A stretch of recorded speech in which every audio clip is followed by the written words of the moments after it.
Alhamdulillahi Rabbil Alamin. Sabda, kullu bani Adam khata' wa Ar-Rahmanir Rahim. Maliki yawmiddin. Iyyaka na'budu wa iyyaka. Assalamualaikum warahmatullahi wabarakatuh. Bagaimana kabar semuanya? Semoga sehat. Alhamdulillah wassalatu wassalamu ala Rasulillah. Kembali lagi bersama saya di channel ini. Jangan lupa like dan subscribe. Kali ini kita akan membahas hadis Nabi yang menjelaskan tentang keutamaan taubat. Ikuti terus videonya ya, semoga bermanfaat. Mari kita lihat hadisnya.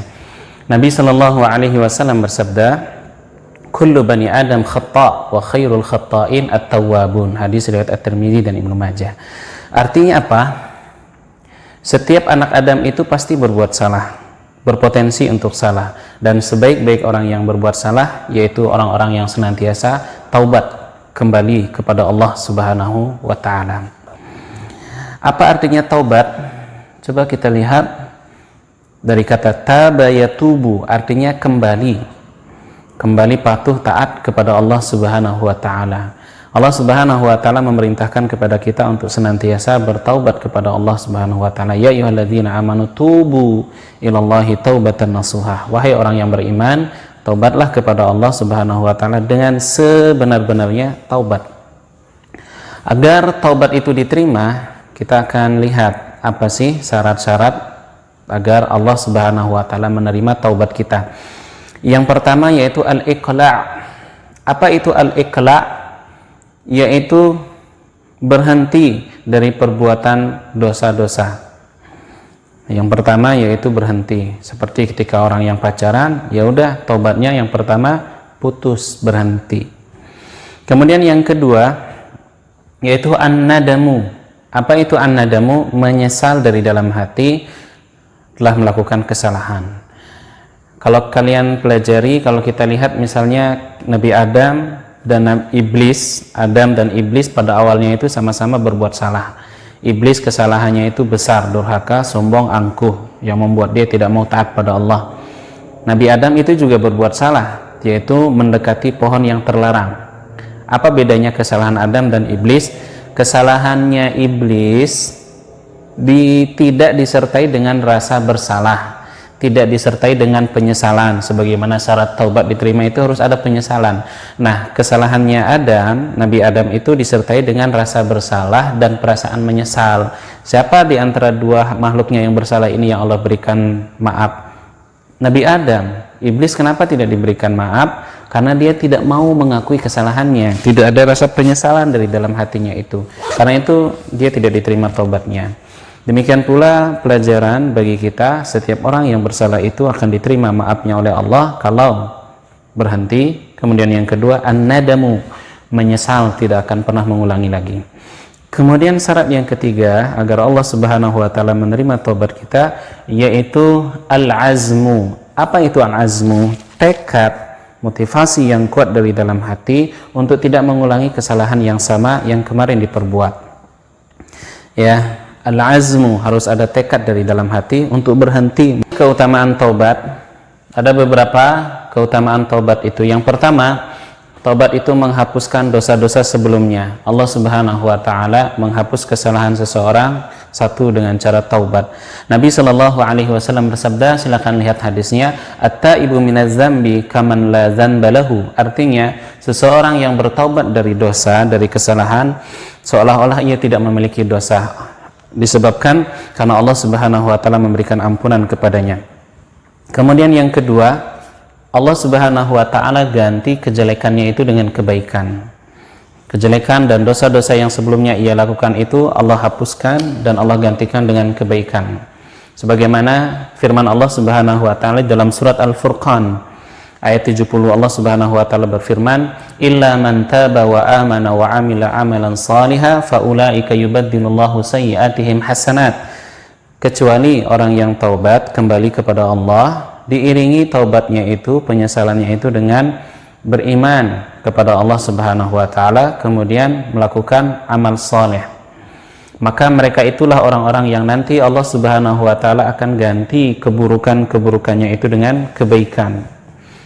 Sebagaimana hadis Nabi Shallallahu Alaihi Wasallam yang menjelaskan bahwa Allah Subhanahu Wa Taala menghapus kesalahan-kesalahan kita itu dihapus oleh Allah dengan amal soleh. Di dalam ayat yang lain Allah Subhanahu Wa Taala berfirman, Innal hasanat yudhibna sayyiat. Sesungguhnya amal baik itu menghapus kesalahan, bersih, seolah-olah Allah Subhanahu Wa Taala tidak berikan ia, dihapus semua kesalahan. Allah Subhanahu Wa Taala akan masukkan ia ke dalam surga dan menjadi penghalang dari siksa Allah Subhanahu wa taala. Faulaika yadkhulunal jannah wa la yuzlamuna syai'a. Di dalam surat Maryam Allah Subhanahu wa taala berfirman, mereka itulah orang-orang yang akan Allah masukkan ke dalam surga. Jadi surga itu akan dimasuki oleh orang yang sudah diterima taubatnya oleh Allah dengan bertaubat kepada Allah Subhanahu wa taala. Kemudian yang berikutnya, Allah Subhanahu wa taala akan bersihkan hati seseorang itu disebabkan karena taubat. In tatuba ilallahi faqad sagat qulubukuma. Kalau kalian berdua taubat kepada Allah, maka Allah Subhanahu wa taala akan condongkan hati kita itu kepada kebaikan. Jadi di antara cara agar Allah Subhanahu wa taala memberikan kita taufik, kemudian dimudahkan melakukan amal soleh, yaitu dengan cara taubat, istighfar, membersihkan hati. Bagaimana caranya taubat dari pacaran? Siapa sih yang nggak suka sama lawan jenis? Semua orang suka dengan lawan jenis. Karena itu Allah Subhanahu wa taala mengatur hubungan lawan jenis itu. Bagi orang yang saling mencintai, mudah-mudi ya, lagi jatuh cinta. Lagi jatuh cinta apa enggak? Kalau tidak bisa dikontrol dan dikendalikan hati itu, nanti kebablasan, jadi pacaran. Pacaran dan kalau kebablasan berakhir kepada perbuatan zina. Perbuatan zina, keji itu na'udzubillah, pintu terbesarnya itu dari pacaran. Karena itu hendaknya kita hati-hati dengan hati, terutama bagi remaja yang sedang galau, bucin ya, budak cinta. Bagaimana taubatnya? Satu, putus. Nggak ada jalan kecuali putus, nyatakan putus. Kemudian yang kedua, perbanyak istighfar dan beramal soleh. Perbanyak istighfar kepada Allah Subhanahu wa taala agar hati itu tidak ingat dengan si mantan ya. Kemudian yang ketiga, jangan keseringan lihat-lihat atau buka akun Instagram, akun sosial medianya. Nanti jadi teringat lagi. Kalau teringat tidak bisa dibendung, malah nanti jadi balik lagi, kembali kepada pacar, bukan kembali kepada Allah Subhanahu wa taala. Kemudian perbanyak aktivitas yang bermanfaat, olahraga, silakan punya hobi yang baik, yang bagus, dikerjakan agar tidak kosong pikiran. Orang yang tidak menyibukkan diri dengan kebaikan, maka setan datang akan menyibukkan dirinya itu dengan keburukan dan dosa-dosa. Na'udzubillah min dzalik. Kemudian yakin dengan janji Allah. Yakin dengan janji Allah Subhanahu wa taala. Husnuzan, berbaik sangka kepada Allah Subhanahu wa taala. Siapa yang meninggalkan sesuatu yang haram, lihat, siapa yang meninggalkan yang haram karena Allah, maka Allah Subhanahu wa taala akan ganti dengan yang baik, yang halal. Ini janji Allah. Pacaran haram, ditinggalkan, nanti Allah kasih ganti yang baik. Gantinya kapan? Nanti kalau sudah saatnya. Orang yang meninggalkan sesuatu yang haram, Allah akan ganti dengan sesuatu yang lebih baik, yang berkah, yang menenangkan hati, bukan yang menggelisahkan hati. Bagaimana di pembunuh? Apa hikmah yang bisa kita ambil dari kisah ini? Allah Maha menerima taubat. Kesalahan yang dilakukan hambanya itu membunuh 99 orang. Di akhir hidupnya dia ingin taubat. Pergi ke salah satu pendeta ahli agama, bertanya, apakah Allah menerima taubatku? Kata si ahli agama, tidak. Marah, emosi, ambil pedangnya, dia bunuh. Genap 100 nyawa yang ia tumpahkan darahnya, dia bunuh. Ada penyesalan lagi di dalam hatinya. Dia ingin kembali taubat kepada Allah, tidak ingin lagi melakukan perbuatan membunuh yang sangat kejam itu. Datanglah ia kepada salah seorang ahli agama yang lain. Apakah Allah menerima taubatku? Kata orang itu, Allah Maha menerima taubat.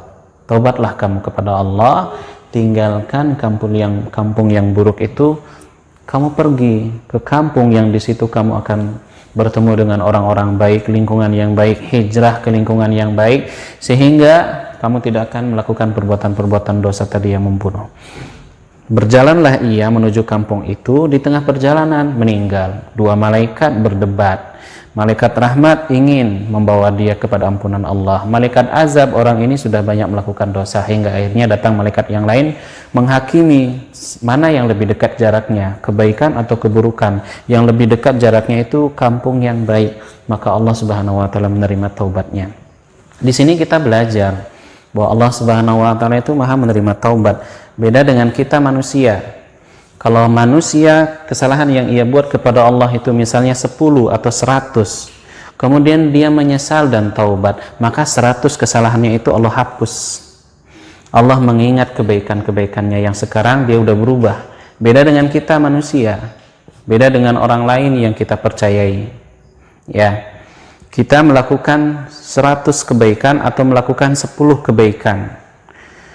Kemudian satu kali kita berbuat salah, apa yang orang itu ingat ketika dia kecewa? Hatinya itu yang membuat dia kecewa, itu yang paling dia ingat. 10 kebaikan, 100 kebaikan, kita sudah berbuat baik selama ini, itu dilupakan. Yang dia ingat apa? Kejahatannya itu yang membuat dia kecewa. Ya, karena itu kita jangan banyak berharap kepada manusia, berharap hanya kepada Allah Subhanahu wa taala. Jadi kalau kita berharap hanya kepada Allah, Allah tidak akan pernah mengecewakan kita. Kalau kita berharap kepada manusia, kepada orang lain yang kita cintai atau orang yang kita sayangi, atau yang kita harapkan bantuan dan pertolongannya, 10 kali kita berbuat baik, kemudian 1 kali kita berbuat salah, yang dia ingat itu 1 kali kesalahan kita. Ya, maka ini pelajaran yang bisa kita ambil dari kisah taubatnya orang yang taubat melakukan 100 kali pembunuhan. Mungkin ini yang bisa saya sampaikan, semoga bermanfaat untuk semuanya. Mohon maaf kalau ada yang kurang dan salah. Sampai jumpa di video berikutnya.